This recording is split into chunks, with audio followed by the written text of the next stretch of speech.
in their lives. Wow. So, mommy and your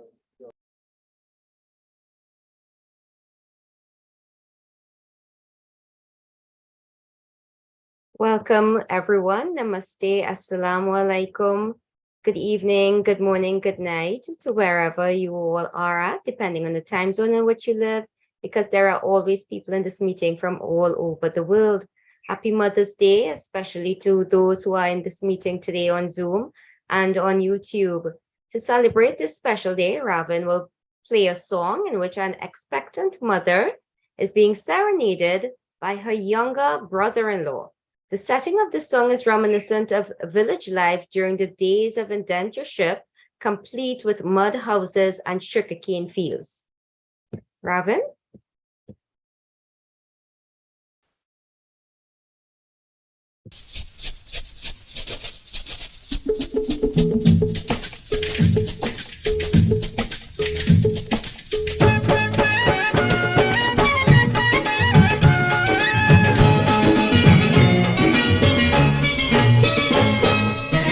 साची कहे तोरे आवन से हमरे, साची कहे तोरे आवन से हमरे, अंगना में आई बहार भौजी, अंगना में आई बहार भौजी।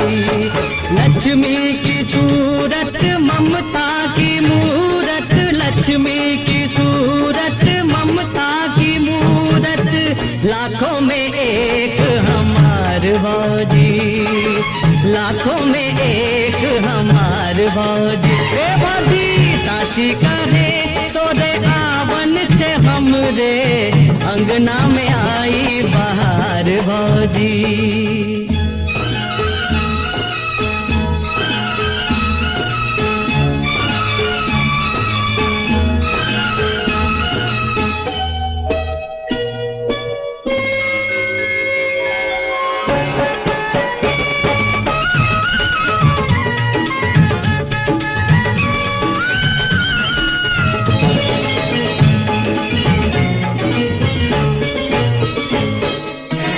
तुलसी की सेवा चंद्रमा की पूजा, तुलसी की सेवा चंद्रमा की पूजा, कजरी चैता आंगनवा में गूंजा। अब हमने जाना के फगुआ सिवा भी, अब हमने जाना के फगुआ सिवा भी, होते हैं कितने त्योहार भौजी, होते हैं कितने त्योहार भौजी। साची कहे तोरे आवन से हमरे, अंगना में आई बहार भौजी।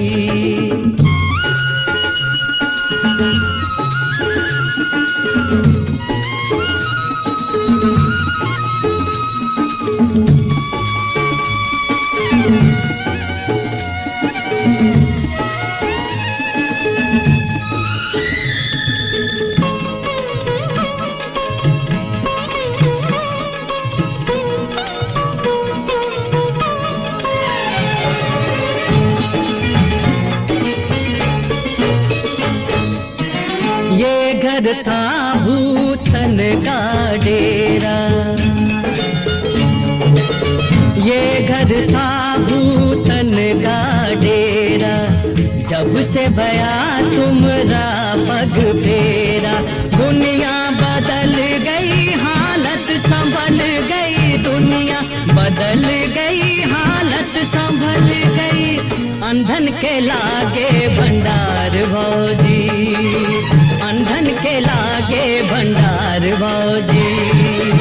साची कहे तोरे आवन से हमरे, अंगना में आई बहार भौजी।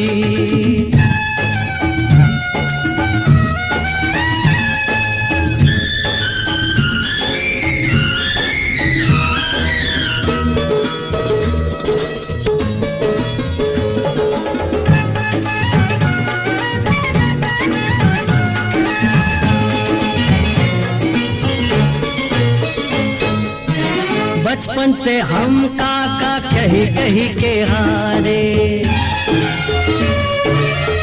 बचपन से हम काका कही कही के हारे, कोई हमें भी तो काका पुकारे।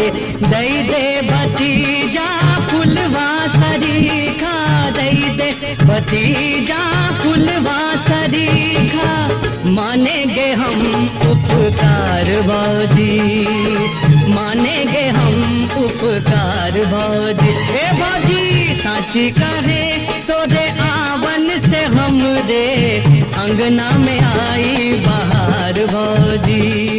लक्ष्मी की सूरत ममता की मूरत, लक्ष्मी की सूरत ममता की मूरत, लाखों में एक हमार भौजी, अंगना में आई बहार भौजी।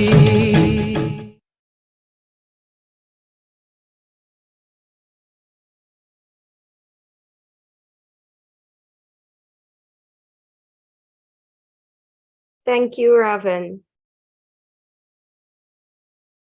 This song is so appropriate for both Mother's Day and for this Indian History and Heritage Month, and it's from the movie Nadia Ke Paar, starring Sachin and Sadhana Singh, and was rendered by Jaspal Singh.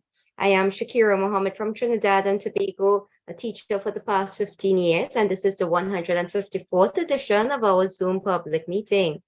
We wish to sincerely thank all those who have contributed in whatever way to the success of this ongoing Pan-Indo-Caribbean and Pan-Indian Diaspora Global Project. For 153 unbroken continuous weeks, we have been here every single Sunday and have featured 625 presenters speaking on 153 topics. Ladies and gentlemen, this is a weekly forum being hosted by the Indo-Caribbean Cultural Center, a legally registered research and publishing company operating since 2010. And like today, we often partner with the Amina Ghafoor Institute for the Study of Indentureship and its Legacies, led by Professor David Davidine. In order to continue this weekly program and to make it bigger and better, we are asking you to kindly give us your suggestions as well as donations, and you can contact Dr. Mahabir for details. Ladies and gentlemen, our moderator this evening or tonight is Shalama Mohammed, the co-director of this Zoom platform, who is a business teacher and researcher from Trinidad and Tobago. She obtained her master's degree in business psychology from Franklin University in the USA. Shalama, welcome. Thank you, Shakir. Assalamu alaikum, everyone. Namaste, and a very warm welcome to all of you. I thank you for choosing to spend this part of your Mother's Day or post-Mother's Day with us. This public meeting will take the usual form of a panel presentation with speakers presenting, followed by a Q&A. Our IT manager, Ravin Ramsingh, has muted everyone, and this is essentially to avoid trolls from invading our program. Speakers, you're advised not to admit anyone, not to unmute anyone, and please do not allow anyone to share your screens. Thank you. This virtual program should not exceed 2 hours. And today we are talking about historical indentureship sites and monuments in the Indian diaspora. Why? Indian indentureship sites and monuments in the diaspora hold great significance for several reasons. They serve as tangible reminders of a crucial chapter in history that shaped the identity and heritage of millions of people. Indian indentureship represents a period of migration, struggle, and resilience, in which numerous individuals were deceptively transported from India to various parts of the world as laborers. Recognizing and preserving these sites and monuments help to ensure that the experiences and contributions of indentured laborers are acknowledged, remembered, and passed on to future generations. Where are these indentureship sites and monuments located? And who are the people involved in establishing and preserving them for posterity? We'll hear about that today, and let me introduce you to our first speaker. He is Ashok Ramsaran, who was born in Guyana but lives in the United States. He is an engineer and was described by Prakash Singh as having been in the business of social reform, civic betterment, and social gentrification of all in the Indian diaspora. He is the president of the Indian Diaspora Council and was instrumental in the establishment of the Calcutta Memorial in India and Indian arrival monuments in many places in the diaspora, as well as street naming in New York. Welcome, Ashok. You have 15 minutes. Thank you. I'm not using the headset because I couldn't find it to be compatible with this laptop I'm using, so you'll have to bear with me in case there's any kind of slight background. Good afternoon, good evening, good morning, wherever you are. Thank you, moderator, for the introduction and your warm welcome. I intend to focus on the theme of this presentation, the history of the Calcutta Memorial and its significance to persons of Indian origin, PIOs. It's an important topic of discussion as it relates to India's eventual official recognition in 2011 of the vast numbers of Indian indentured laborers who left India from 1834 to 1917 to work in British colonial plantations in faraway lands. It also relates to the historical significance of such a memorial as one of the primary departure depots on the banks of the Hooghly River, in particular, what it means to the millions of descendants of those indentured laborers who left India from 1834 to 1917, officially ending in 1920.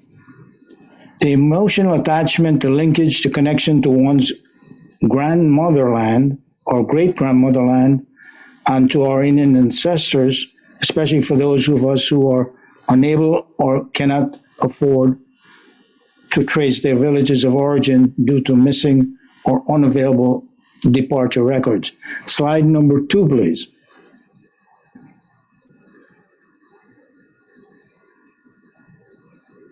Ravi, can you share slide number 2? Here.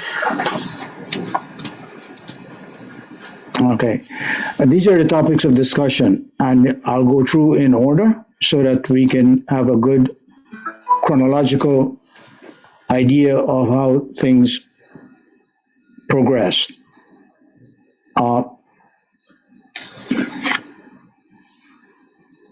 I'm very pleased to have been selected by ICC and the Gafoor Institute. Thank you, Dr. Kumar and Shalima, for organizing these continuing series of weekly sessions in collaboration with Dr. David Dabidin.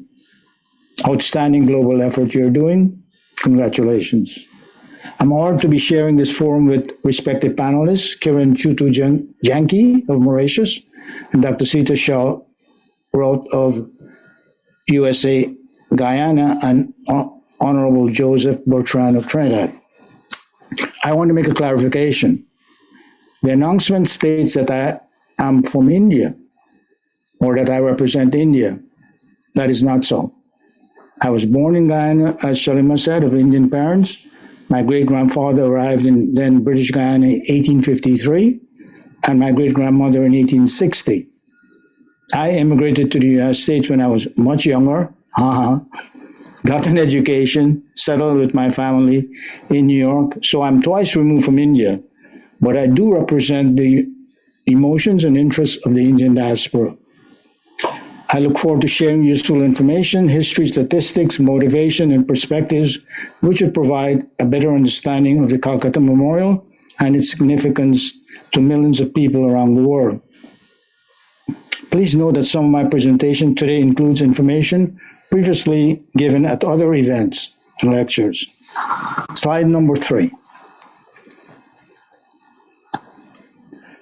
As is widely known, the indentured labor trade was initiated to replace freed African slaves on sugar plantations in the French colonies in 1826 and later British colonies in the 1830s. But that expanded to many other locations around the world. This trend of global flow of indentured migrants developed after the end of the slave trade from Africa and continued shortly after World War I. It is involved in the migratory experiences of 2 million Asians, Africans, and South Pacific Islanders who signed long-term labor contracts, known as GIRMITs, in return for free passage overseas, modest wages, and promises of benefits. The experiences of these indentured migrants of different origins and destinations is compared in terms to their motives, conditions of travel, such struggles, inhuman conditions, as we all know, as well as subsequent creation of permanent overseas settlements. The system of indentureship takes into account the different motives of Indian indentured laborers, recruiters, employers, as well as colonial powers and profit motivation. Slide number 4. This is a listing of the various French and British colonies and the first ship of arrival in those colonies and the number of eventual arrivals. It took a long time to develop this, and it's posted on the IDC website.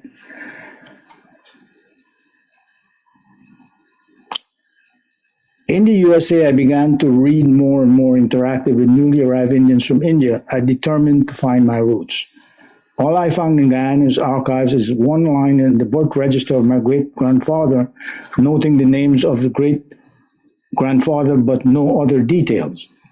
The archives in Guyana was missing the arrival records. Like so many other records, due to neglect, these ship logs are missing, misplaced, or destroyed by neglect. I was recruited by Gopio and gradually attained the position of Secretary General, Executive Vice President, and later President of Gopio. In that sphere, I interacted regularly with the newly established Ministry of Overseas Indian Affairs and collaborated with the annual Pravasi Divas conferences and regional meetings of the Indian Diaspora. This position and access gave me the opportunity to inquire more about my ancestors. Slide number 8.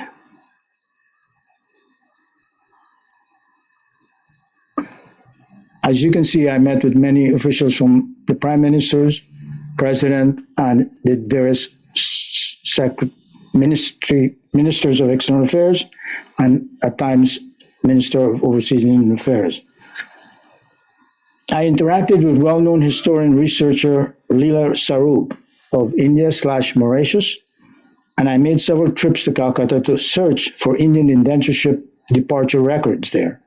I visited the archives and several ship depots, Garden Reach and others, along the Hooghly River, but could not locate such records. One historian told me that many records were moved to secure locations for fear of being bombed by the Japanese in World War II, but were later flooded.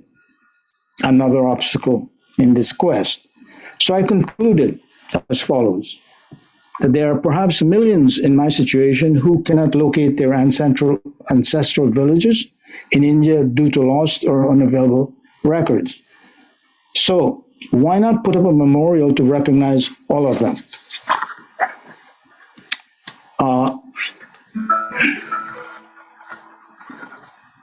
Calcutta as a primary port. Next slide, please.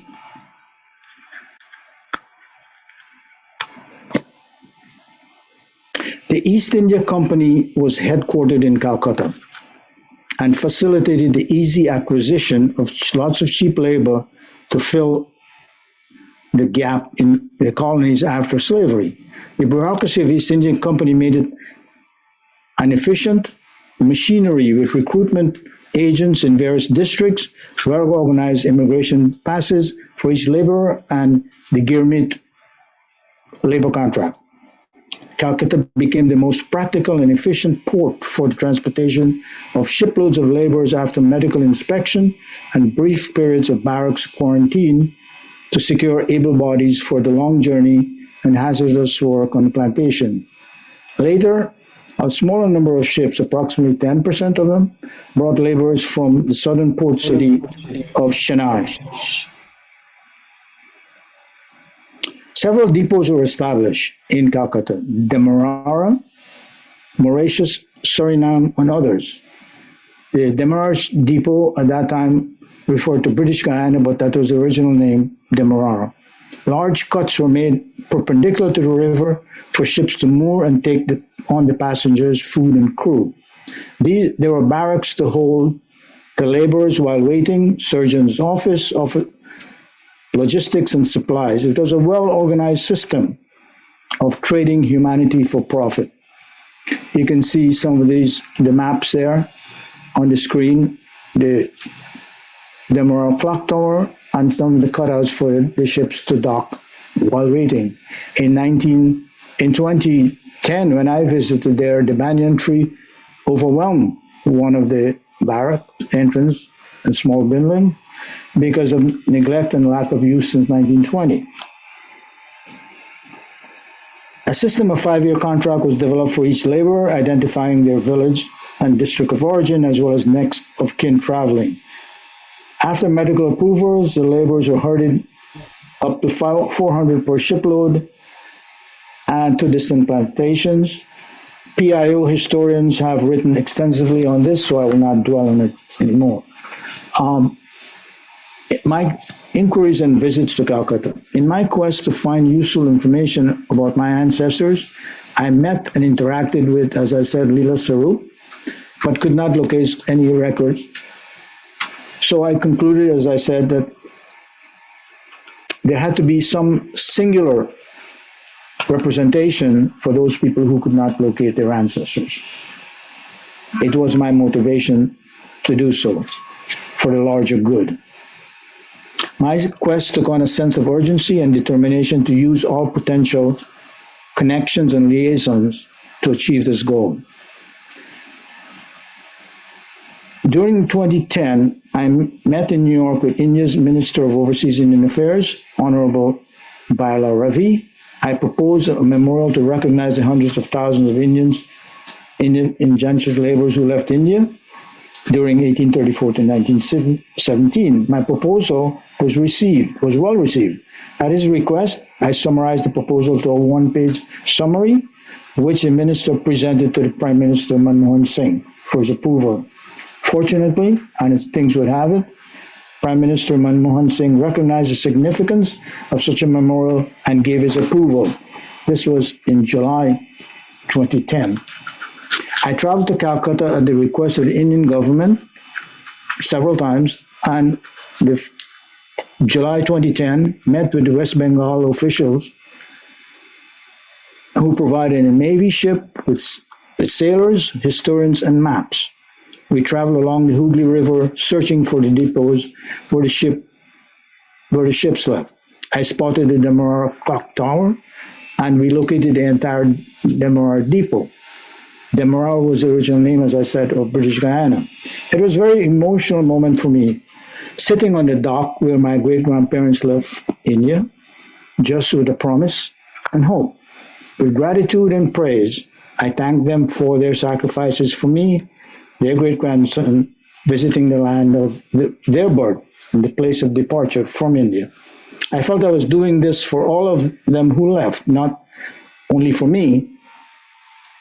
I appreciated the government of India's efforts, and I appreciated the approval of the monument. We turned back to Delhi and we had a meeting with the minister, and he said that they are going to proceed with the design, and which was going to be interfaced with me, and they will write the inscription. To that, I objected. I objected to the writing of the inscription, and I told them that they cannot represent the emotions of people like me and others around the world who are descendants of the indentured laborers. They relented, and I returned back to New York that night. On a long flight back, I wrote the inscription amidst emotions and tears, and a bottle of wine too. That inscription expresses the emotions of those of us who are descendants of indentured laborers, as well as the recognition by the government of India. It is carved on the Calcutta Memorial in both English and Hindi. Next slide, please. You can see the inscription on the left, and in English, a picture of one side of the monument as in English and the other side in Hindi. The Calcutta Memorial was inaugurated on January 11, 2011 at the Kiddapur Depot along the Hooghly River, next to the Demerara Depot. It was attended by hundreds of persons of Indian origin from several countries, including Guyana, Trinidad, Suriname, Guadeloupe, USA, Canada, UK, Netherlands, Switzerland, South Africa, Kenya, Fiji, Mauritius, Reunion, New Zealand, Australia, and many other countries where Indians and persons of Indian origin reside. It was a moment of jubilation, reflection, gratitude. Finally, recognition of those who left India as indentured laborers seeking better livelihoods and succeeding. The Calcutta Memorial is inscribed with a memorial plaque in English, as I said, in Hindi. It is meant as a recognition and remembrance of their journeys and quite an inscription itself, if I may say so. I remarked at that moment that I feel so honored and privileged to be actively involved in working in prominent leadership role to see the Calcutta Memorial become a reality. I have remarked previously that, quote, our ancestors who left those shores truly deserve their place in the annals of Indian history and the journeys of people of Indian origin. We owe them due recognition to and a lasting remembrance, and that is what the Calcutta Memorial is. I feel so honored and privileged, truly so fortunate and blessed to be doing this. The vision of a single, suitably significant place of emotional and physical connection for the descendants of indentured workers is finally becoming a reality. Slide number 11, and the next slide, I mean. This is a few of the photos that took place at the unveiling. People from several countries. There's the Chief Minister of West Bengal. There's the Ambassador for Trinidad, as well as Minister of Overseas Indian Affairs, and several people from different countries. Next slide.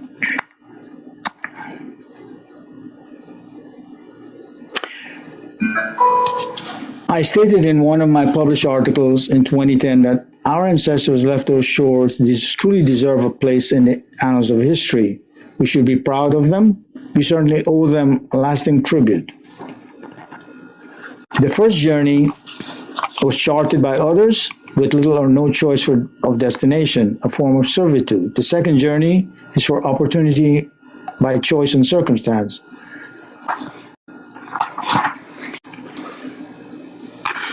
Our footprints are indelible and last forever because of historical significance of our journeys, and we make the best efforts.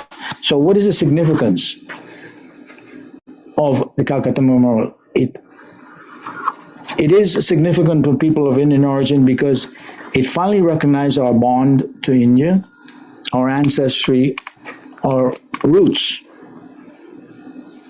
And it's a place where we can look to and say that this is where our ancestors came from. It should be noted, except for Mauritius, none of the colonies have 50% or more of people of Indian origin. So we're always looking at India as our grandmother or great-grandmother. So having this Calcutta Memorial there is a point of reference for our own forebears and our history.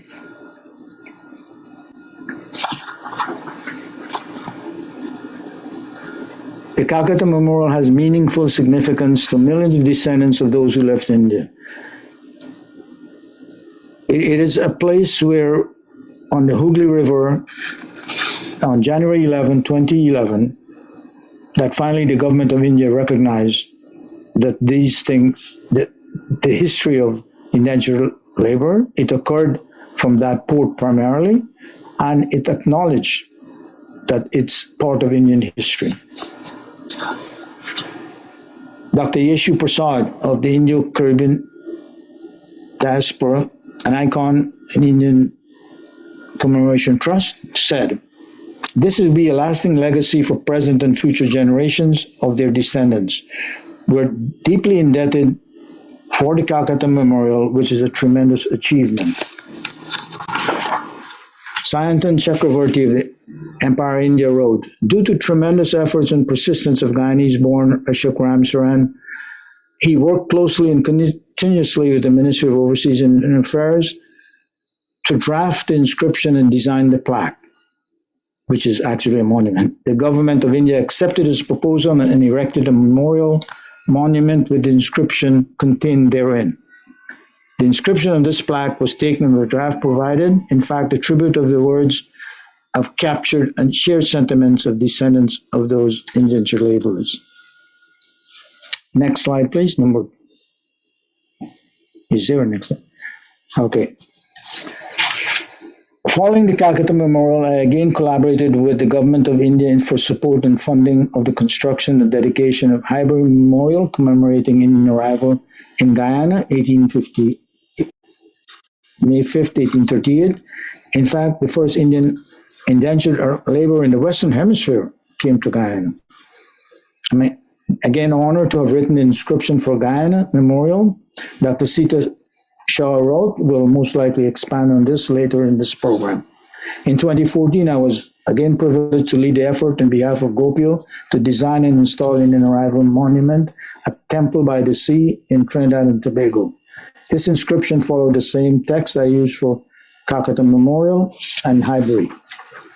In 2017, I also led the effort to install a memorial in Trinidad, Chaguanas Park, commemorating the centennial of the abolition of Indian indentureship. Is there another slide? I don't think so, but I'll conclude now. Thank you for your patience during this long presentation. I want to make a note that in 2019, one of our IDC stalwarts, Mr. Mridul Patak, and I went to Calcutta to see how we can establish a diaspora center. The design was put in place, and we approached the Ministry of External Affairs as well as several others, but the pandemic came along and everything stopped in its tracks. But we are again pursuing that, and we hope to meet again soon to resurrect that idea. It's a massive design for a center, which will be housed not too far from the Calcutta Memorial. I trust that I've given you some information than previously shared.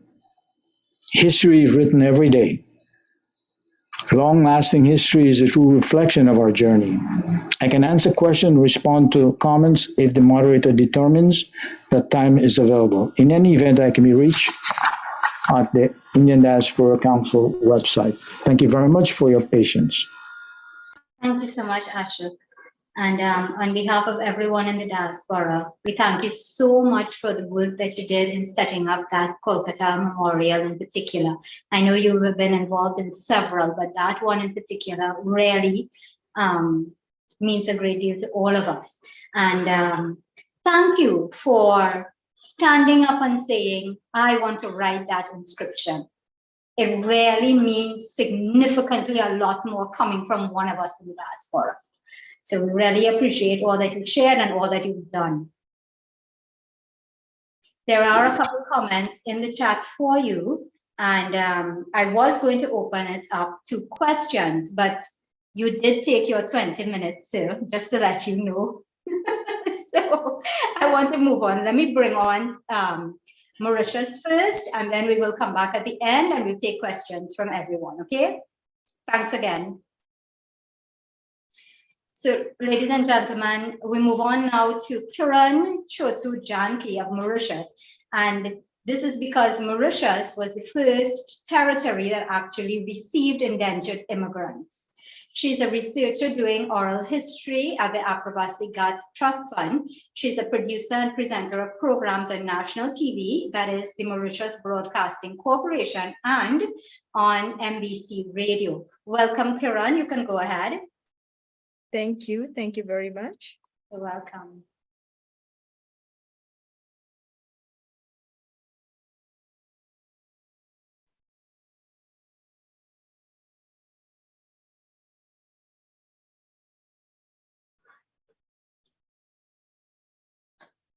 So can you see my slides?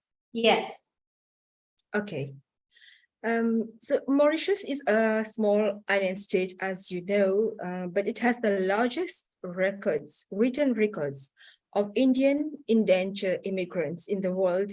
And these records, they are even listed in the Memory of the World Register. And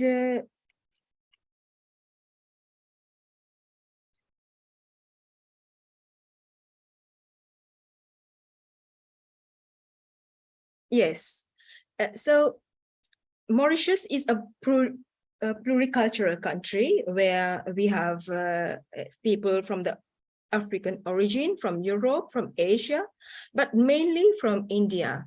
And almost 98% of the indentured immigrants were from India, from different parts of India, but mainly from the Bhojpuri belt. So in Mauritius, the mother tongue of the descendants of indentured immigrants is basically Bhojpuri. Mauritius is considered as the only country that has well preserved its immigration depot. The immigration depot that was listed as a national monument in 1987.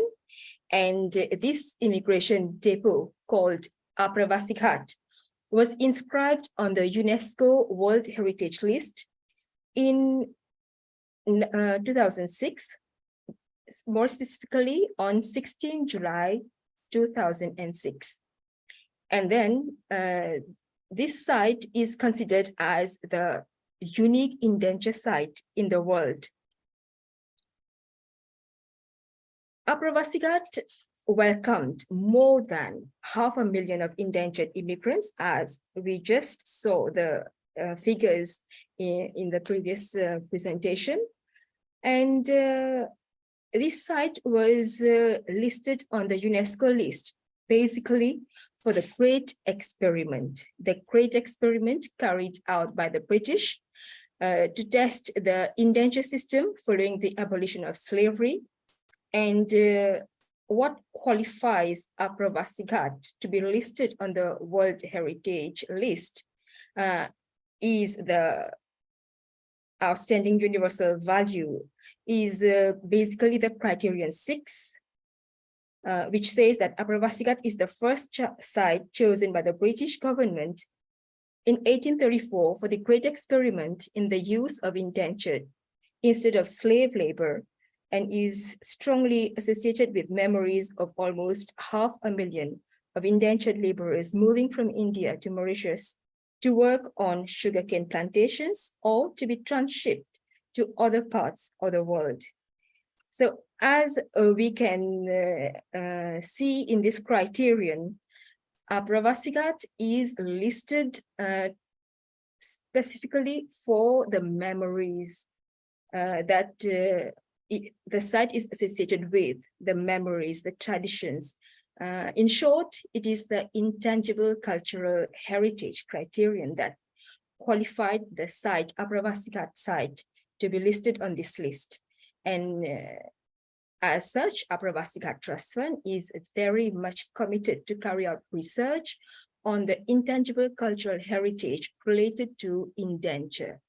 And this, the Apravasi Ghat is doing through archival research, through archaeological research, but basically through oral history, where we interview the different components, the different people who came from different states of India, who can relate to us what they have experienced, what they have seen, what they have lived in sugar estate camps, in sugar estate fields, and how they witnessed the development of Mauritius.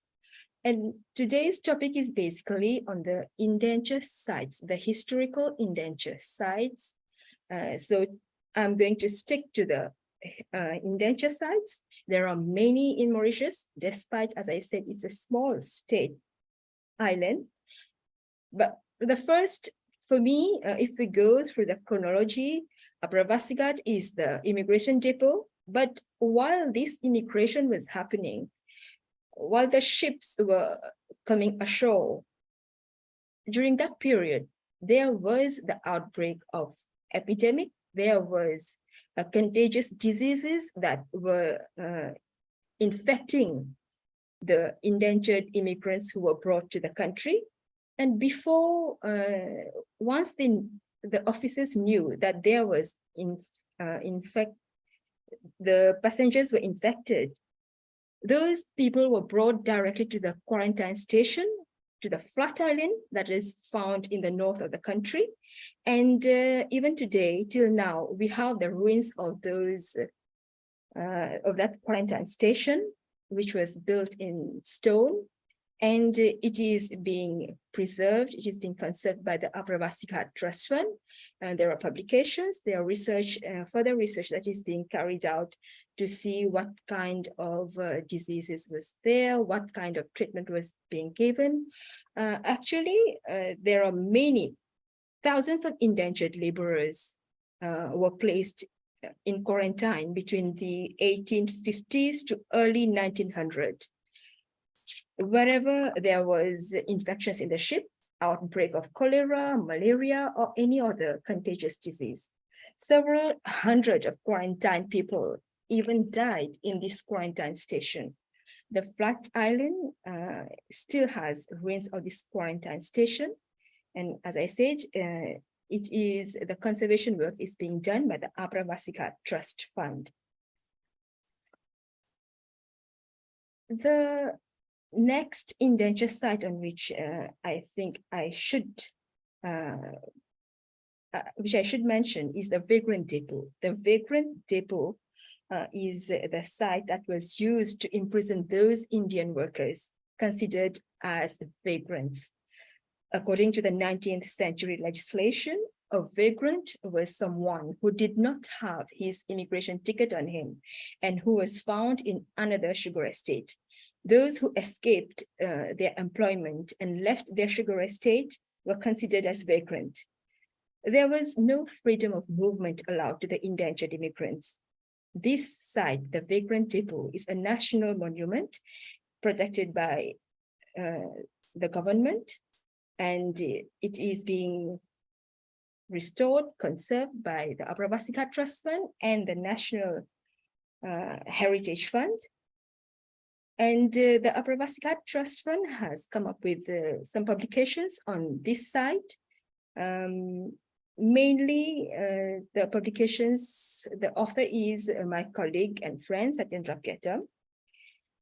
And now we move on to the most important indenture sites in Mauritius, where the indentured immigrants and the upcoming generations spent their lives, where they toiled, from where they contributed enormously in the economy and development of Mauritius. They are the sugar estate, the sugar camps, the sugar mills. They were found all over the country, and we still have many ruins of these camps and mills, and many of them are declared as national monuments and are promoted and protected by law. And there are various awareness campaigns carried out by the Ministry of Arts and Cultural Heritage, by the National Heritage Fund, by the Apravasigat Trust Fund, and various heritage institutions. Because basically these sugar estate, these sugar mills, the ruins, the sugar camps, they are private properties of sugar estate owners. So we begin with Pulyar, the site that you can see right now. This was the first sugar estate camp where the first 36 indentured laborers arrived. And from last year, the Ministry of Arts and Cultural Heritage has decided to commemorate this, the arrival of these 36 indentured immigrants every year on the 1st of November, because basically the 2nd of November is symbolical for us to commemorate the arrival of indentured laborers in Mauritius. So on the 1st, we have started commemorating paying tribute to the first 36 laborers at Pulyar, and on the second, it is usually at the Upper Vasighat that the national commemoration is organized. Now, close to Pulyar, Pulyar is a national monument. Close to Pulyar, there was another sugar estate, Ravensworth, and the local community, they called it Kantan. This sugar estate is now, people don't know about it. It's only the community, the local people who have lived there, who have a strong emotional attachment, a sense of belonging. They have started their research on this site, and they want this site to be declared as a national monument. They want this to be protected just like other national monuments. So the Upper Vasighat Trust Fund has started giving them a helping hand. Upper Vasighat Trust Fund is carrying out through my colleague and friend, Mrs. Marina Rangan, the archival and the archival research is being done. I'm doing the oral history part and to find out how this place was, where the different locations were of the locations of the sugar camps, the sugar mills, which were the activities that were carried out. And as you can see in the first picture, we can still see the railway lines, the stone bridge. The second picture, it depicts the Barambaba that used to be there since decades ago. And the third picture, you can still see a bridge, an old bridge, but you have to go through private land to have access to this site. So we are working on this site to find out more about it. The Triano Sugar Estate is a national monument. It is found in the Penn Williams, around the center of the country. And this is one of the barracks that is well preserved by the Upper Vasighat Trust Fund. It's a national monument, and it is one of the barracks that is left. There were many barracks like this on sugar estate camps. This one is made up of stone and lime, but we had other barracks made up of straw and iron sheets. So, and this barrack, next to it, we have a Tamil temple, a Kovil, and research is being carried out even there, oral history, to find out how people, what were their origins, how they established there, what is the history of the Kovil. So as you can see, when we talk about endangered sites and intangible heritage is always so much connected that you can't document the site without documenting the intangible cultural heritage. This is the Belmar Old Sugar Mill, and it is believed to be the first steam sugar mill in Mauritius. And it has a multi-layered history. It was built in 1700 by the slaves, and the slaves were working in this sugar mill when later, after the abolition of slavery, when the indentured laborers were brought, this became one of the biggest sugar estate and sugar mill of the Flak district, which is in the east of the country. And this site is still, this is a very recent photograph which I took last week. This barrack is still as beautiful as you can see it. You can see how it was made up by slaves, and it has multi-layers of history. The chimneys are still there. It is well conserved, well preserved. Yeah, it is owned by Constance Laguette, a private sugar estate owner, sugar company. And it is a national monument. We also have the Unionville Sugar Camp, which is in the south of the country. This was a small sugar camp, which started with 24 indentured immigrants. And later, it was integrated in Mont-Trésor Sugar Estate, which was a big one, and the ruins are still there. This is the sugar estate found in Forbach in the north of the country. And we talked about steam mill. Forbach is among the few plantations in British Mauritius where the mill had a windmill to process the sugar cane. And some 400 indentured laborers worked here. The barracks of Indian laborers, the windmill, the chimney, the water basin, the well, they still exist. And people lived in the barracks of Forbach until the 1990s. This is the Brado Sugar Estate, which is in around the northeast of the country. It is part of a national park, and it is a beautiful example of how people at that time, they lived in nature, how the biodiversity was important. It was a very marshy land near the coast. And according to the oral history, the oral interviews, people have given their testimonies and have said how they were using the clay from the marshy land to they used it to do the flooring, to put it on the wall, how they used to collect dry wood to use in the kitchen, how they used to get roots and tubers from the marshy land to cook, and how they would bring prawns from the rivers to cook.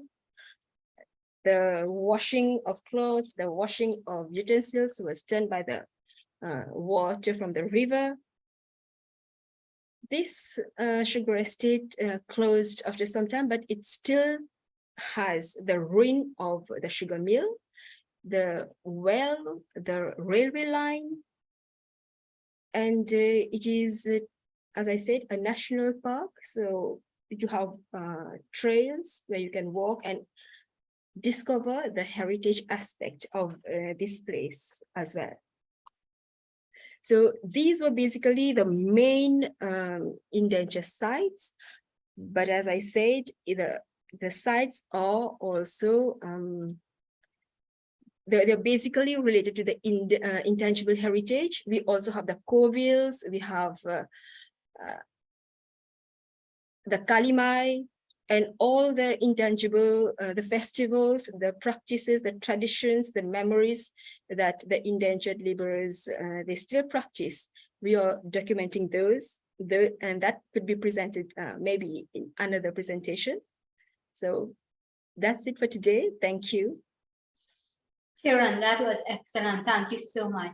You did a comprehensive, that was a comprehensive coverage of Mauritius and all the monuments that you have there. I especially like that the old sugar factories and so on, although it is on private property, has been really monumentalized. So thank you very, very much. You're welcome. Ladies and gentlemen, that was Kiran Janki from Mauritius. And we now move on to our third speaker. This is Dr. Sita Shah Roth of the United States, but a native of Guyana. She's a lecturer in communication at the Faculty of Education and Humanities at the University of Guyana. She's also a trainer for television and film design, production, and broadcast. Welcome, Dr. Sita. Go ahead, please. Thank you. Thank you. Just a correction. I may be based in the US in Montana for part of the time, but I am Guyanese in Guyana most of the time. I teach at University of Guyana and different parts of Guyana. So my topic is Indo-Guyanese heritage sites, lest we forget heritage sites and monuments marking significant events and achievements related to indentureship and Indo-Guyanese.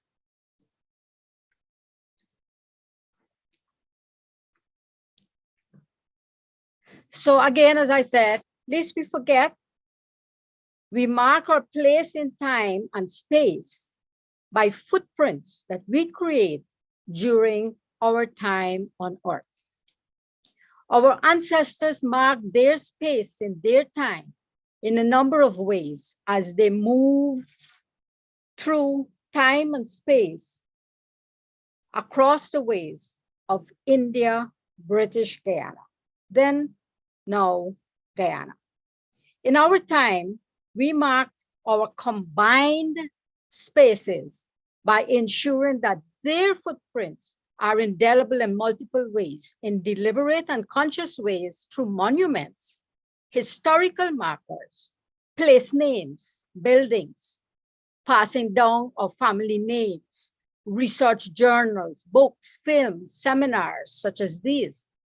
To mention a few of the deliberate and conscious ways we mark our presence, our impacts, and other ways that we record our time, their time on this earth. Many of these become our tangible heritage. Other tangible heritage may include pathways through religion, Hinduism, Islam, and Christianity. Evidence of these would include many mandirs, and these are hundreds and hundreds of mandirs when you speak about Guyana. Many mosques and historical church buildings that dot villages along Guyana's coasts, rivers, and plains where former plantations, now villages, existed. Some are there, even as we speak. This month, Guyanese mark 185 years since Indo-Guyanese ancestors set ashore on this land that we call our home. We reflect on their footsteps, the markers that we treasure, lest we forget. We reflect on historical facts, artifacts, their lives that give birth to our lives. We reflect on all that we have, we are, and some of those tangible and intangible heritage we share with the world today, tomorrow, and beyond, way beyond into the future. Today, we look at heritage sites and monuments in Guyana that we use to mark the footsteps of our Indian ancestors, we as Indo-Guyanese. And what are monuments? For the National Trust of Guyana, monuments are statues, buildings, or other structures erected to commemorate famous or notable persons or events. The monument at the Monument Gardens is a replica of the Whitby. And the Monument Gardens itself is at Camp and Church Streets in the middle of central Georgetown. This monument, the replica of the Whitby, was designed by architects Mr. Katori of India and Mr. Albert Singh of Guyana. It was sculpted in India out of bronze and was placed on a pedestal of black marble from South India.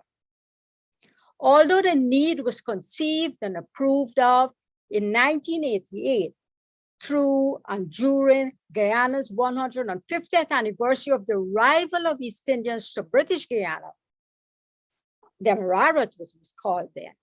It was unveiled on May 5th, 2003. The monument sits in the center of the Monument Garden, surrounded by plants of religious and cultural significance to Indo-Guyanese. The Monument Gardens also feature the Calcutta Memorial, a replica of the Calcutta Memorial that Mr. Ramsaran just mentioned. And that was unveiled on January 11th, 2011 in Calcutta, India, of course, to identify the thousands that left India for Demerara, British Guyana, for Trinidad, for Suriname, and other countries from 1834 to 1917 as Ashok Ramsaran earlier said. The Calcutta Monument is also replicated at Plantation Highbury East Bank, Berbice River. The initiative, of course, as I said, Ashok Ramsaran. He designed what was put on the plaque and the entire monument. And he was there when it was unveiled. He himself unveiled it. Lest we forget, as the real structures disappear from our landscapes, a replica of a loggia. A loggia is that building that the Indian indentured servants occupied while they were on contract with the different estates. That loggia was also the home of the slaves prior to the indentured servants. And this replica could be found at the Monument Gardens. It was first designed by Philbert Gajadar, who himself lived on the sugar estate. And later this design was adjusted to the memories, according to the memories of Dr. Yesu Prasad, who himself grew up in a loggia. And this is the monument of the Indian arrival, Indian immigration, unveiled on 2003, the replica of the Whitby. As I said earlier, the architects were Qatari of India and Singh of Guyana. And it's situated in the center of the Monument Gardens, Central Georgetown. And this is the replica of the Calcutta Monument, and it is also in the Monument Gardens. And this is when the replica was unveiled at Highbury in Berbice on 5th of May, 2013. And on that monument, this is the inscription: "On these shores they arrived." This memorial commemorates the thousands of indentured laborers who arrived here starting on the 5th of May, 1838. In honor, tribute, gratitude, and lasting remembrance of their pioneering spirit, determination, endurance, resilience, and sacrifices. Individually and collectively, they have made invaluable contributions to the diverse culture and economic development of Guyana and other lands. Dedicated on May 5th, 2013. And this is the inscription that is on the replica of the Calcutta Monument at Highbury Estate. It was designed and phrased and created by Ashok Ramsaran, who is here today.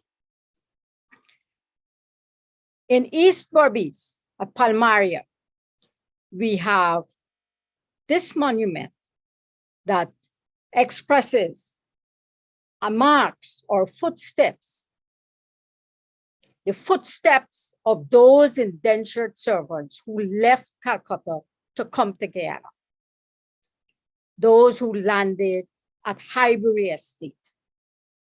The original artists, or the artists, were Philbert and Gajadar and Winslow Craig. They combined efforts. Now, if you could see at the top of the monument, which you can't see because it's extremely high, as you could see, it is way above the heads of the designers. You will see the footsteps that our indentured servants, our ancestors, marked on the shores of Guyana. This is in East Berbice.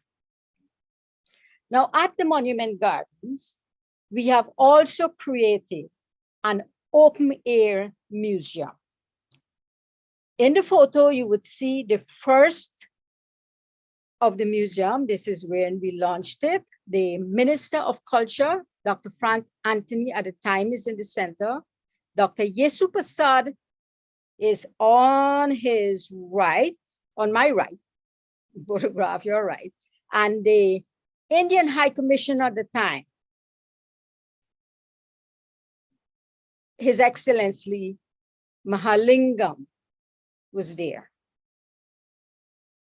And this was the first piece that we unveiled. This is what it looks like closed up. And it was the data, the information on the first inscription was compiled by Tota Mangar, arranged by yours truly.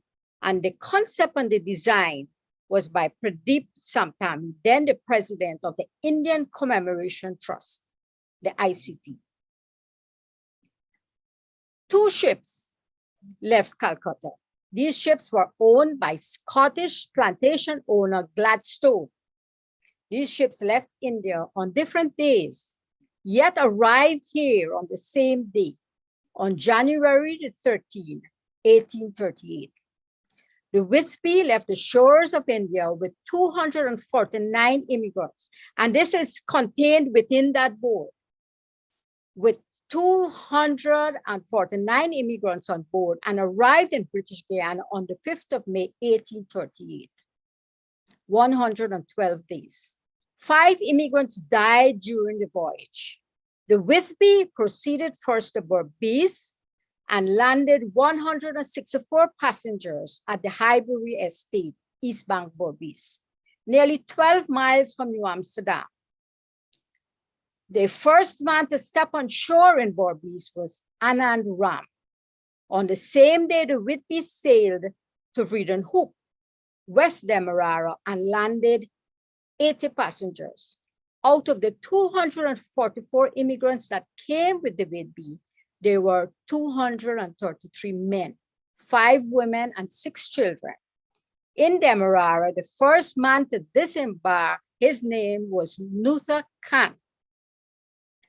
On January 29, 1838, the Hesperus, now we spoke about the Whitby, which replica is in the middle of the Monument Gardens, with this inscription, along with other inscription in our open air museum. The second ship was called the Hesperus. And this sailed from Calcutta 16 days after the Whitby, with 165 persons on board. It arrived at Port Georgetown on the night of May the 5th, 1838. 13 immigrants died during the voyage, including 2 persons who fell overboard. Out of the 152 immigrants that came on board the Hesperus, there were 135 men, 6 women, and 11 children.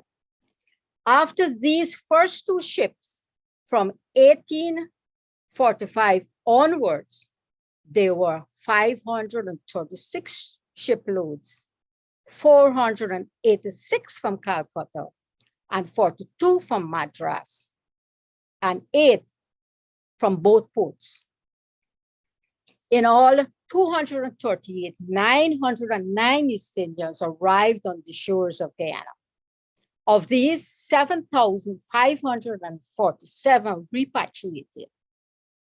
Plantations receiving indentured laborers then were Vreeden Hoek and Vreeden Steen, owned by Gladstone, the same person who owned those 2 ships, the Hesperus and the Whitby. And Bellevue, owned by Andrew Colville in West Demerara. Then Anna Regina in Essequibo, and Highbury and Waterloo, owned by Davidson, Barclay and Company in Berbice. Except on Gladstone's estates, Indians were lodged in barrack-like structures called lodges, which measured about 100 feet in length and 20 to 25 feet in width. So this is the information boards. You saw the first one. These are the others. And that information that I just shared with you are contained on these boards for all to see. The Monument Gardens is open to visitors from 8 a.m. to 5 p.m. And young and old alike enjoy our open air museum. Now, in the Monument Gardens, in our open air museum too, we also have a memorial wall. And on this wall, we honor and remember and mark the presence of one person in business, one person from law, one person who is a public and civic activist, leader, one person from broadcasting and one person from literature. We stopped putting on the wall during COVID. Next year is the 186th anniversary, and we will continue with the wall. We have to put Pradeep Samtani, who passed away a few years ago, and Dr. Yesu Prasad, who passed away last year. And on this wall for business, we have C. Prasad Maharaj, who was born in 1911 to 1973. We have Sir Edward Victor Laku, who was born in 1912, died in 1998. We have Dr. Jung Bahadur Singh, and public and civic leader, and he was born in 1886, died in 1956. And then we have Ayub Hamid Khan, who was a broadcaster and treasured broadcaster. He was born in 1926, died in 2009. I wouldn't go through what we have written on the plaque because that will take up a lot of time. We have Joseph Rahman from 1873 to 1942, and he wrote books and papers and research publications, journals over the time of his adult life. Now we are talking we move off from the monument gardens over to other monuments that are around Guyana. We have monuments such as those that mark the riots, the uprising on different plantations, the uprising that reached Georgetown, that reached Berbice, that were in Essequibo, when our indentured servants, our ancestors, objected to the lifestyle, to low salaries, to the conditions that they had to endure on the plantations. So we have the riots that were referred to as Angel Gabriel. We have the Devonshire Castle riots of 1872. Then we have the St. Bread riot in Georgetown, and we have the Rumfeld riots of 1905 and 1924. Toto Mangar, Guyanese historian, and analyzing the outcome of the Devonshire riot in 1872, where 300 Indo-Guyanese sugar workers demonstrated, were met with 24 policemen, resulting in the death of 5 workers. He wrote, that is, Toto Mangar wrote, public response to the 1872 Devonshire Castle tragedy, especially from the official section of the community, was most unsympathetic. The laborers stood their ground, remaining in position, insulting and defiant. It was clear that the laborers were emotionally charged. There were a mere 24 policemen against well over 300 angry and unified workers. Interpreters were dispatched to persuade the workers to disperse, but to no avail. Women and children were also active in the protest action, and this was a significant development in Guyana's history. And of the 1905 riot in Georgetown, when dock workers' strike escalated into a full riot, and the riot act was read by the police magistrate, Walter Rodney records that riot act was read and the police opened fire when the crowd failed to disperse. 4 workers were seriously injured. The bleeding bodies were taken first to government house, and it goes on. And he mentions that 3/4 of Georgetown seemed to have gone stark, staring mad. In spite of the riot act, thousands converged on the street in the western part of the city, from the parade ground to the public buildings. Then the 1924 waterfront strikes, the first time when the pickets were used by the labor union. This was the first time in Guyana pickets were used. And mainly East Indian sugar workers from the East Bank attempted to march to the city and were met by police fire at Rumfeld, resulting in the death of 12 Indo-Guyanese and 1 Afro-Guyanese, along with 24 who were injured. While the predominant composition of the 4,000 to 5,000 crowds on that day was East Indians, Afro-Guyanese also participated in the march. And while there's no historical confusion on the extent of the involvement of Hubert Nathaniel Critchlow, one of Guyanese heroes, other Afro-Guyanese labor leaders was in this demonstration. It was for the very first time a signpost. It was a marker of a multiracial protest in British Guyana. It marked the beginning of unity of a working class interest and desire for organization among ethnicities within Guyana. Now, Sita, Sita, please make your closing comments. Thanks. Okay, so this is the monument for the Rumfeld, and this is the Devonshire Castle, the Enmore Martyrs Monument. These are all martyrs for different uprising. This is the Lenora Uprising, the Causilla Monument, and this sculpture was done by Dar Ornal, and this is the Rose Hall Monument. This is the Jagan's Memorial Monument. This is Jagan's Heritage House, and this is the Jagan's Dental Center. This is the Chedi Jagan International Airport, and this is the Yesu Prasad bus at IPED, the Institute of Private Enterprise Development.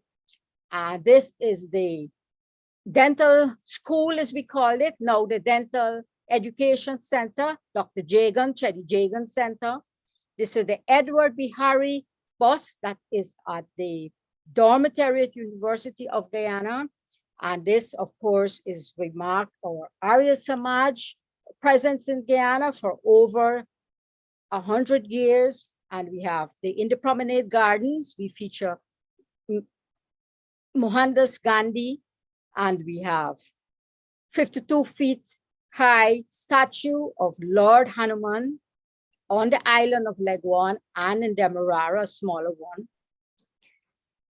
And this is my bibliography, of course. So thank you so much.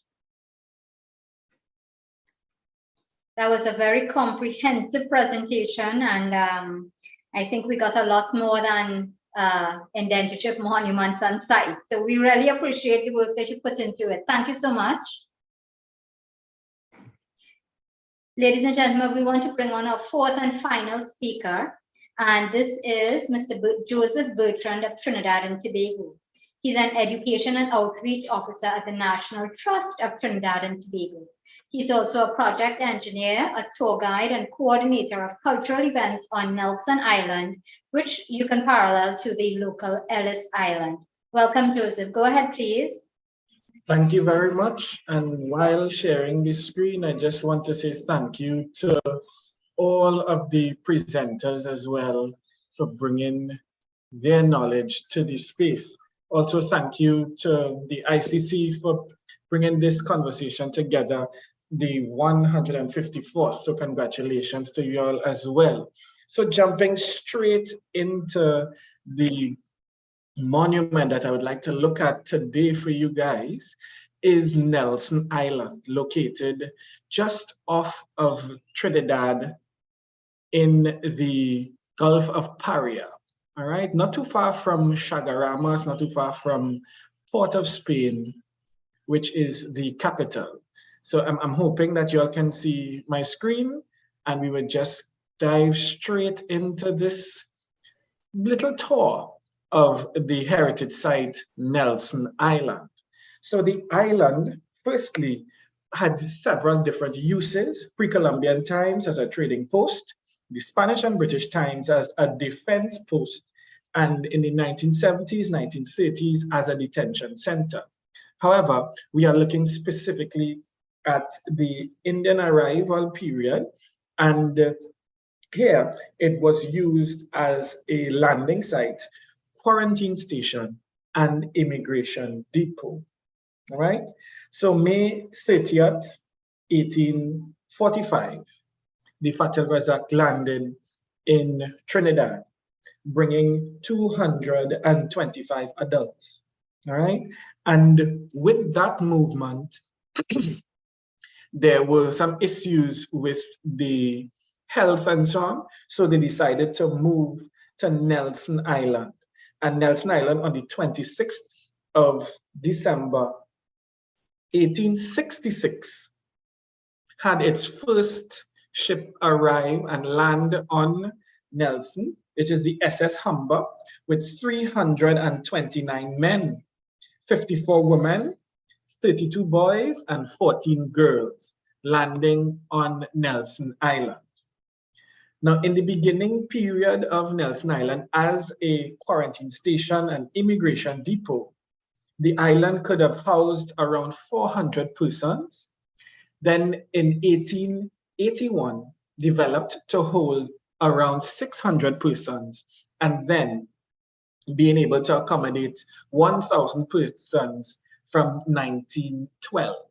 All right, so let us make a little journey into Nelson Island. So we're heading down to the modern jetty. However, this area was actually the main entrance point into Nelson Island.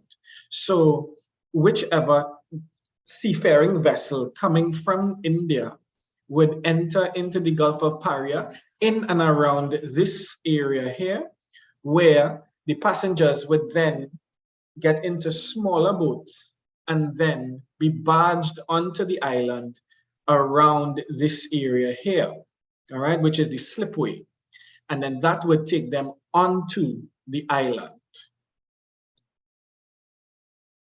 So here we have a view of the entrance to the island. We have the assembly area, which is very, very important, and we would spend some time here, but let us just go up into the main buildings. Now, these buildings are still standing today on Nelson Island, and this one in particular, the one in the center, is called the Hall of the Peoples, or the 1802 building.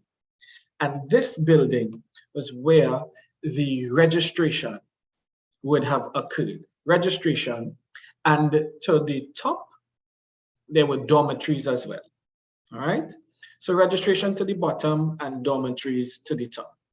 And to the right, we have the mess hall, of course, where you eat, and to the left, a holding bay or jail cell, which turned into a jail cell in the 1970s. So just kind of turning around in and just looking at this area here, which is called the garden, all right? This particular area actually also housed these makeshift barracks, all right, in order for the indentured laborers to spend their time here on Nelson. They would have spent as little as 2 weeks, as close as a month onto the island, depending on their health. So what is also on the island is the ruins of the Marion Hospital. Just going around, we would kind of recognize that this is the foundation of the hospital, and the actual building itself would have sat on top of these blocks here. And the building itself would have been 2 stories high and be able to facilitate the reconnaissance. All right. So back into the main building area. So let us go into the 1802 building. All right. So these are the original walls to the side here, and these were redone over the histories of the island. And let us go towards the back and then up the stairs into where was the dormitory area, and which currently houses the Indian exhibition. All right. just as a little sneak peek, all right? So these are some of the boards that are actually housed in the exhibition, all right? But this space was a dormitory, all right? So Nelson Island was the immigration depot and also an amazing heritage site. We have several tours to the National Heritage Site, that is Nelson Island. We are currently working on having it become a World Heritage Site because, as we see with the presentations before, all of these sites are connected through these real lived experiences. All right. Just a little bit about the hospital. All right. So the Marian Hospital, we needed to have one. All right. Simply because of communicable diseases that may have transferred while being cramped on these vessels. Cholera, measles were some of the diseases, and those that were contagious, they were sent to this island here called Lenegan Island. All right, so these islands in and around Nelson are called the 5 islands: Pelican, Caledonia, Craig, Lenegan, and Rock Island. And we also have the second largest, which is Nelson Island. And these are part and parcel of the heritage of Trinidad and Tobago. And in the interest of time, all right, I just want to touch on the 15th of February, 1867, when Governor Gordon, he announced that Nelson Island would be used as the immigration depot. So after that period, Nelson featured as the immigration depot, both to come into the Caribbean and for repatriation. And we heard before, in and around 143,939 persons would have passed through Trinidad, Nelson Island, and then move into the various estates in Trinidad.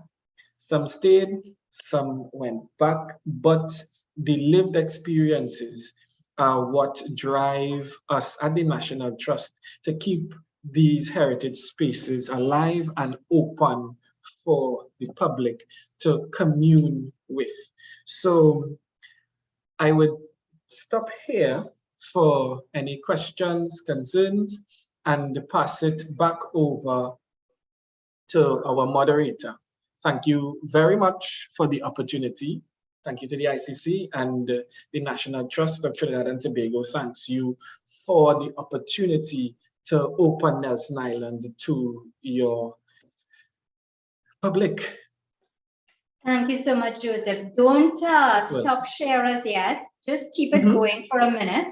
Ladies and gentlemen, I want to share with you all that last year when we had our first, the ICC that is, had our first tour of Indian indentured sites in Trinidad and Tobago, Joseph was one of the coordinators and the tour guides who took us onto Nelson Island. And it was really a fantastic showing. Joseph, we have to say thank you again. I want to invite Joseph, though, to share with you all plans for another tour that they will be having on May 27th. So Joseph, go ahead. Thank you very much. Thank you very much. And on May 27th, we are opening Nelson Island again for Indian Arrival Day tour of Nelson Island. We have planned a wonderful cultural program that will feature dance performances, invocation dance performances, also the traditional dance. And we have Tassa that would take us through from point A to point B. And we also have Dr. Sharda Patisa, who would give us more of her beautiful sitar music on Nelson Island. We also would have available for you food and drink, and we have the partnership with the National Archives, who would open up all of the records that they do have, both physical and online. All right, so that would be quite interesting to go through some of these records as well. All right, and we have the exhibitions that we kind of touched on earlier. So there's a lot to do and see on the 27th of May. So come and enjoy this experience with the National Trust, and we hope to see all of you all there. Thank you very much for the opportunity.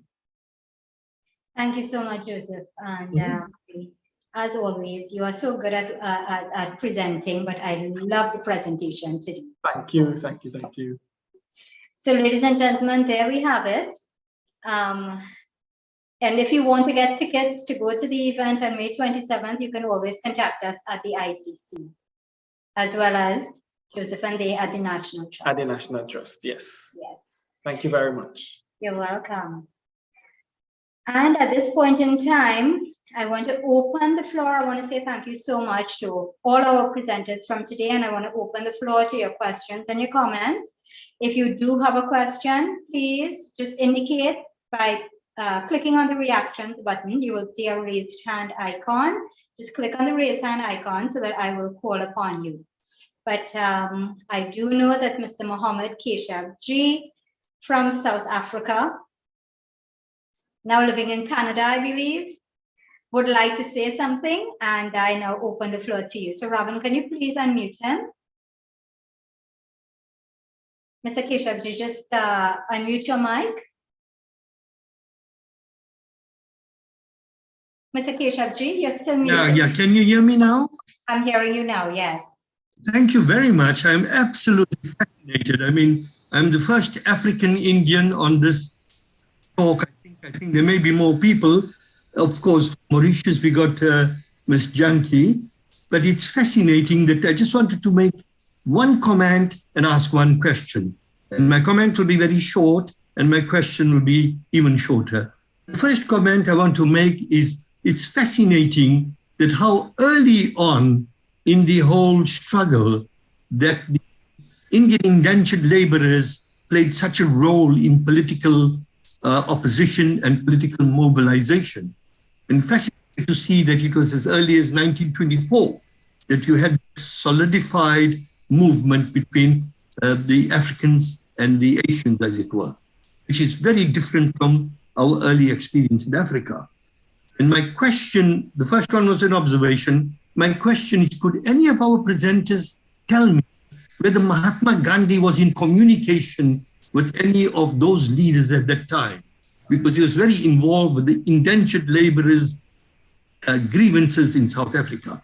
Was there any contact at any point with Mahatma Gandhi? Perhaps I can answer briefly on that. Thank you for your question. Mahatma Gandhi, from our records, shows that he was involved and he was against the indentured system of taking Indian laborers to the colonies. And he brought that up to the British government because he was against everything that the British did anyway that offended or affected Indians. So yes, he was involved in trying to abolish the indentureship system at an earlier stage. Thank you very much. Thank you. If I could add. Sure. Okay, so in Guyana, there was a radio station in Suriname that was shared, but that the Berbetians could hear. They could hear everything. And in Guyana itself, we had news coming from India on Mahatma Gandhi's movements. So quite often when there was a particular achievement or demonstration in India, soon after there were demonstrations in Guyana. There are photographs that shows that my own grandmother was using picketing to picket the British government in Guyana in solidarity with Mahatma Gandhi. And so this is one of the reasons that you have Mahatma Gandhi's statue in the promenade gardens. Quite often, a number of protests started at the promenade gardens area. But the ones that I'm talking about with my grandmother, that was in Kitty Village on Lemahar Street. And so I just wanted to say the Guyanese were in solidarity with Mahatma Gandhi throughout his protests. Once the news came to Guyana, the protests were there on the seawalls and everywhere. Yeah, thank you very much, Achakantita. Dr. Brinsley Samaru is with us, and Dr. Samaru is the icon in Trinidad and Tobago in terms of history. Dr. Samaru, would you care to respond to Mr. Keshavji's question?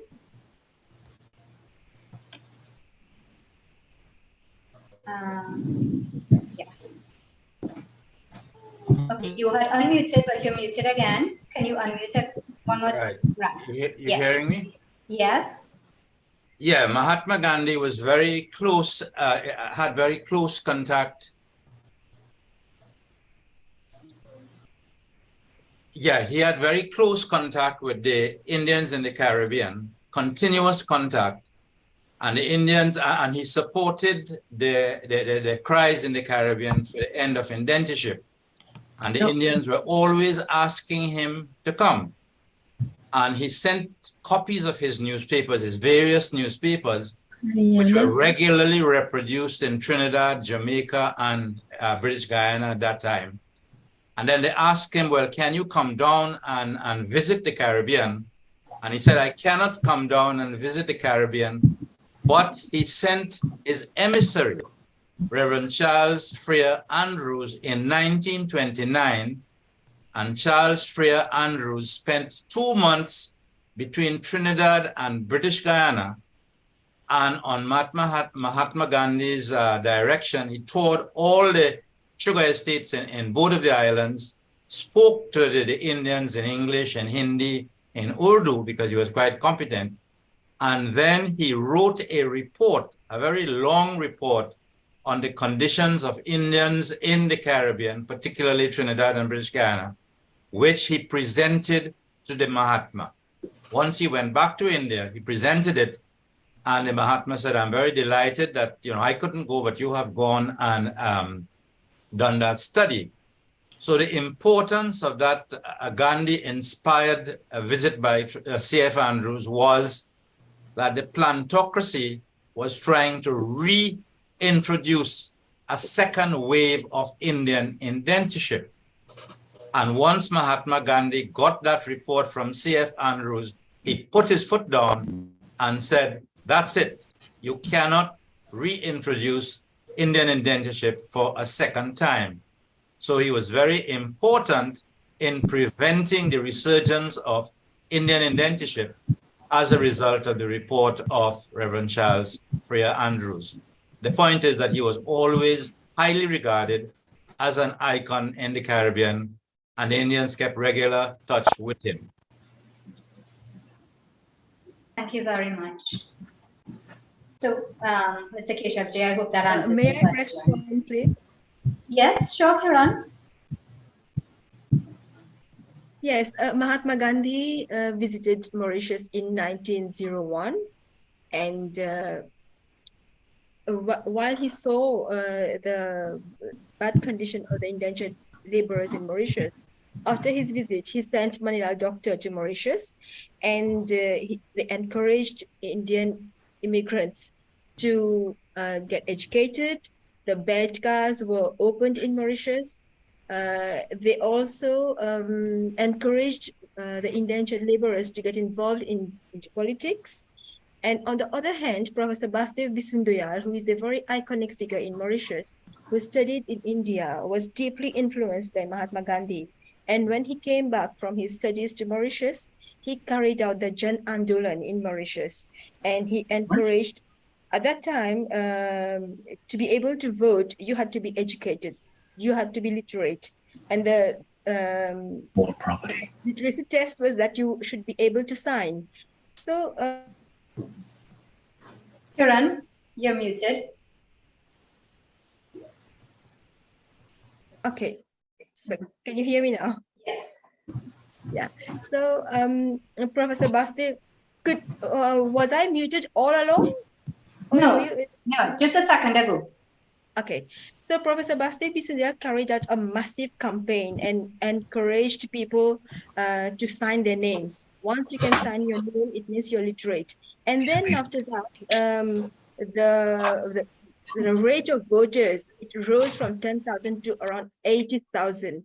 And it was then that the first Prime Minister of Mauritius, he was the son of an indenture. So this was all the influence of Mahatma Gandhi in Mauritius. If today it is the from indenture to government, if we are there, it is thanks to the influence of Mahatma Gandhi. Oh, Very good. Thank you all so much for responding there. I want to ask Saida to please unmute and you can go ahead and ask your question. Introduce yourself. Hello. Yes, we're hearing you. Oh, hi.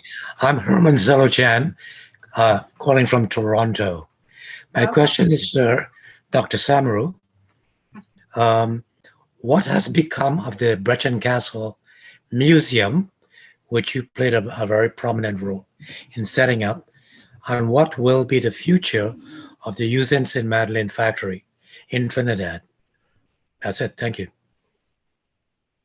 Okay, so Dr. Samaru, it's a good thing you're still here. Otherwise, Joseph, I don't know what you would do. Yeah, well, I mean, I don't have proper answers to the Silochans. I have very unfortunate answers because once the government changed, the new government, that's the PNM government, completely closed down the Sugar Museum and Sugar Archives, which I had spent 10 years up to 2015 in establishing. And that was really very, to my mind, well established and, set up, and people were having tours and so on. And once the new government changed, I was immediately dismissed, no doubt for political reasons, because I was identified with the previous government. So I was dismissed and the museum was closed. And since then, it has remained completely closed, and grass and animals and so on are now occupants of the Sugar Heritage Museum and of the archives. As for Usine St. Madeleine, well, that is much worse off. That has completely deteriorated. Most of the buildings have collapsed, and most of the metal has been stolen by, metal dealers. So that's a complete write-off. And as I said, the Sugar Heritage Museum and Archives at Brecon Castle, which I spent 10 years in building, has now been apparently permanently shut down. Hey, one more thing. Yeah, go ahead, please.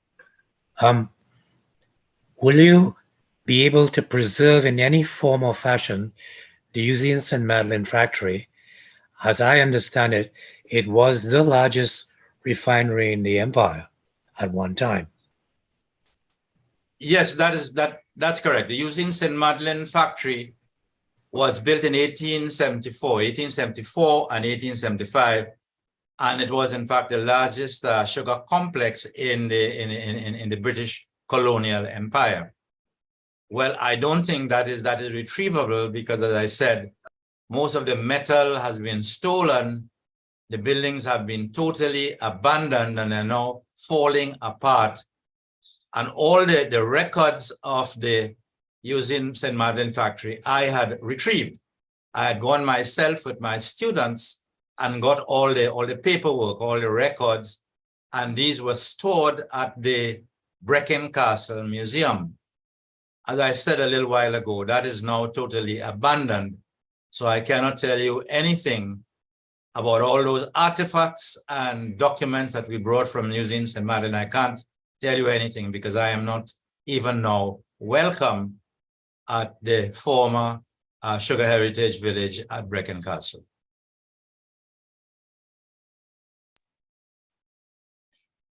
Thanks for that question, and you, Dr. Samaru, thank you for those responses.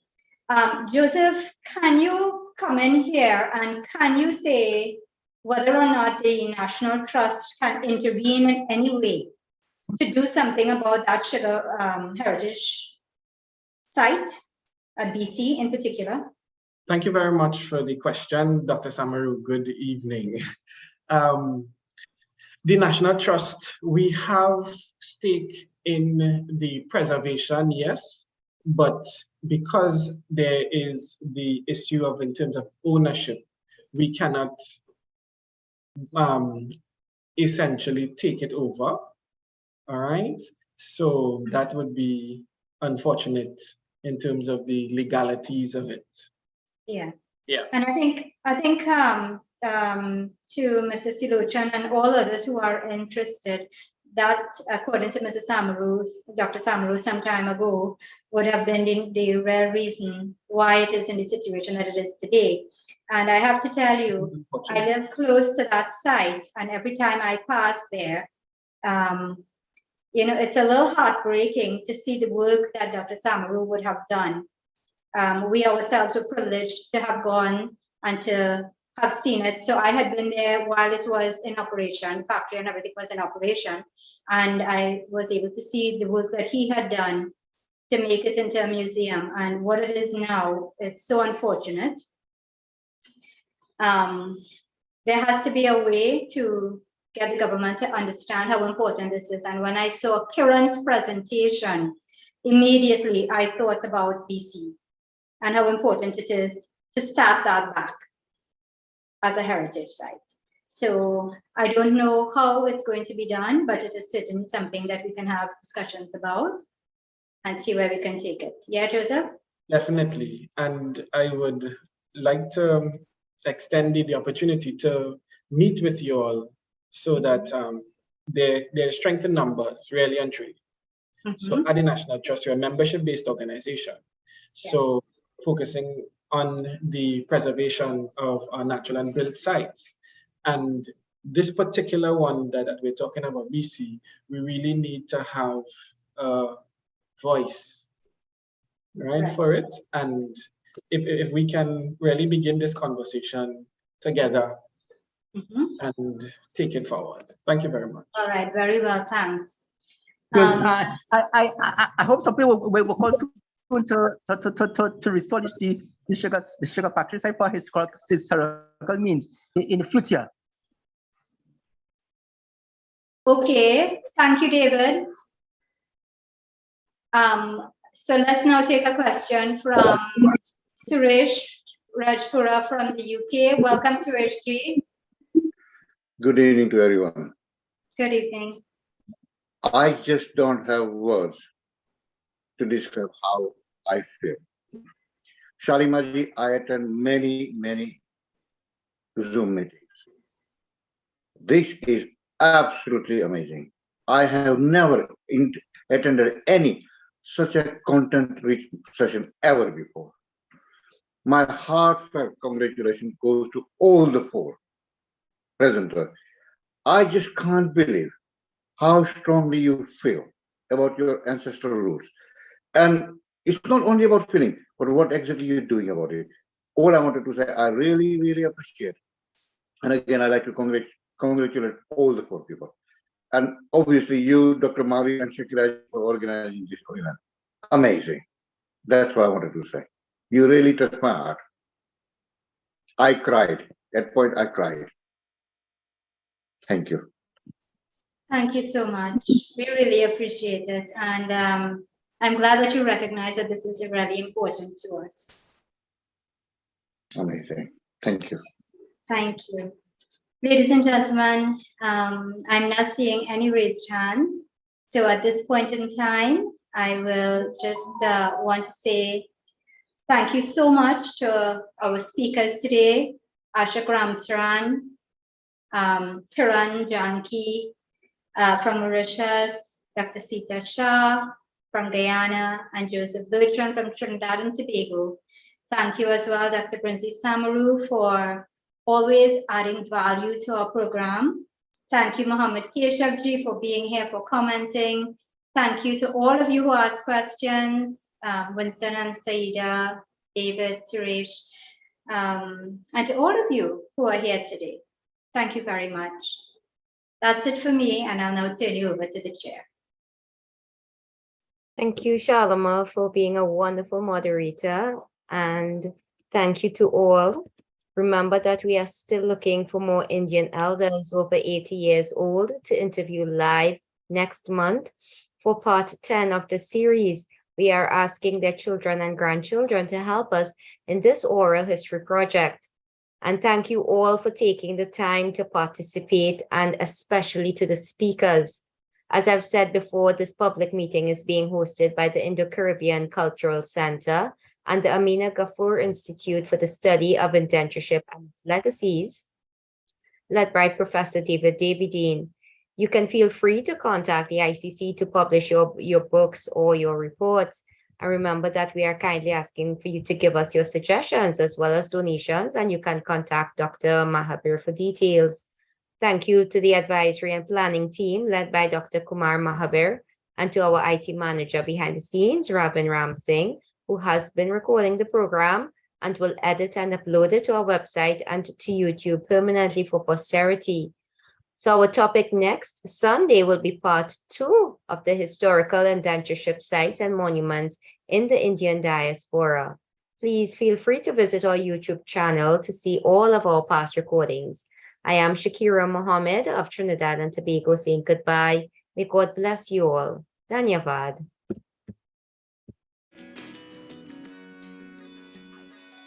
Thanks to all of you for attending and staying on. We would soon be not recording and live streaming. So if you have any questions, we can stay on for about 5 minutes again. Anybody wants to make any comment or question, ask a question? Okay, nobody. So Dr. Sita, my colleague at the same university, I probably know the answer, but I still want to ask you, when we look at the Wisma ethnic cleansing atrocity in Guyana, that happened in 1964 before independence, or somewhere thereabout. It is such a big, tragic historical event. I know Professor Betoram is writing a book on it, and I too am doing some work. Is there any intention to have a monument at that site? Because so many people hundreds of Indians were driven out. Homes destroyed, people died, they were injured, beaten, and so on. Any plans? I know it's not politically correct for this government to do that, but let me hear your thoughts. Well, to my knowledge, there's no plan to have a monument there for that. Right. So that answers your question. Yeah, I know. Okay, anybody? Mohammed, anything again? Koji, nice to see you. Any short comment or short question before Shalima closes?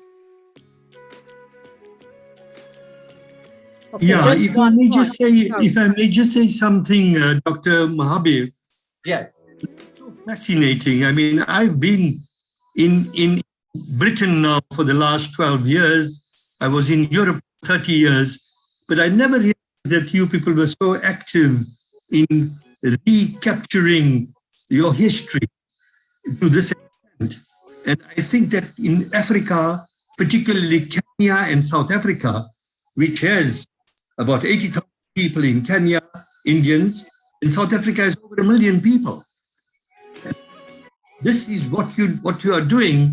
We should have some sort of connections with those people, because your work is absolutely fascinating. South Africa gave the world Gandhi, they gave the world Mandela.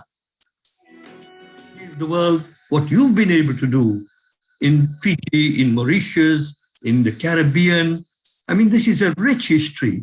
So we need us to think in a bigger diasporic context as we go down this route. And I would be very happy, very, very happy if we could that sort of collaboration because our work is so similar. There's Ella Gandhi who's working in Phoenix in South Africa. I just met her 6 months ago. I was there after the race riots, very, very ugly. They were not race riots, according to her. It was the unequal wealth distribution riots that took the shape of what it took. And I think the more we can collaborate like this, it's going to be very rich for us.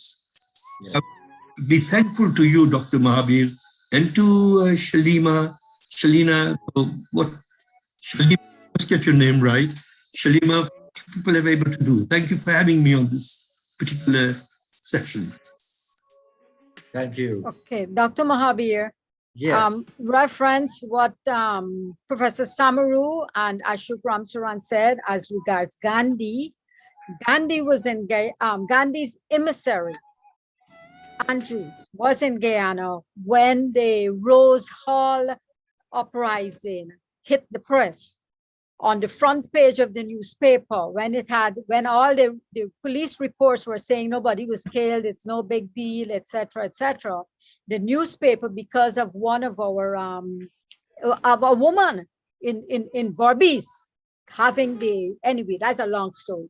But the thing is, they were there when the entire thing broke in the press. So that is one of the positive points that they were able to use in its negativity to stop the indentureship system. It was that newspaper coverage of the Rose Hall uprising. Yeah, that's okay. 15 sugar workers were shot and killed. Yes. Lots more were shot, but 15 were actually killed.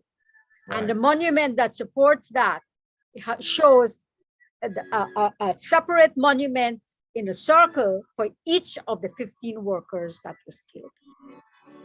Yes. Okay, I think Dr. Koji from South Africa wanted to say something. Go ahead, unmute. You have to unmute. Right. Okay. So in South Africa, the first ship arrived from Chennai. So I just wanted to know, what plans are there to create this monument in Chennai or Madras, as it was known, something similar to what has been done in Calcutta. It's probably some thought for a later discussion, because in South Africa, the first shipload arrived here from Madras in 1860. So that was my first comment. And the second comment is thank you very much to all the presenters. Excellent. And I actually learned a lot. So thank you to all of them. And my third point is concern